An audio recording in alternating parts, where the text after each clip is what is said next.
রাজধানীর একটি ৫ তারকা হোটেলে গত ৭ জুন আয়োজিত হয় ঢাকা ফ্যাশন ডে ২০২৪। সেখানে একঝাঁক অভিনেত্রীর সঙ্গে র্যাম্পে হাঁটেন শাকিব খান।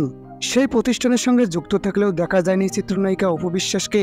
এদিন র্যাম্পে শাকিবের সঙ্গে স্টেজে দেখা যায় বিদ্যা সিনহা, মিম, পরিমণি, পূজাশ্রী, সাবিলা নূর ও তানজিন তিশাকে। ছিলেন অভিনেতা ইমনও। সেখানে মুক্তি প্রতীক্ষিত সিনেমা তুফানের আলোচিত গান উড়াধুরাতে নাচতে দেখা যায় সবাইকে।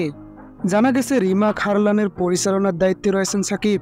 অন্যদিকে একই প্রতিষ্ঠানের শুভেচ্ছাদূত অপু বিশ্বাস। সাকিবের আগে থেকেই প্রতিষ্ঠানটির সঙ্গে জড়িত রয়েছেন তিনি। গেল ১ বছর ধরে রিমা খারলানের স্টোর উদ্বোধনে আসছে অপু, অথচ তাদের এই বিশেষ আয়োজনে দেখা যায়নি এই নায়িকাকে। কিন্তু ঢাকা ফ্যাশন ডে ২০২৪ অনুষ্ঠানে কেন এলেন না এই অপু বিশ্বাস? এমন প্রশ্ন রহস্যের জট বেঁধেছে নেটিজেনদের মনে। এদিকে নায়িকার না আসার কারণ হিসেবে জানা গেছে শিডিউল জটিলতায় ছিলেন অপু বিশ্বাস, তাই সময় বের করতে না পারায় এই অনুষ্ঠানে দেখা মেলেনি তার। তাছাড়া গত কয়েক মাস ধরে বিভিন্ন অনুষ্ঠানের জন্য দেশের বাইরে যেতে হয় তাকে।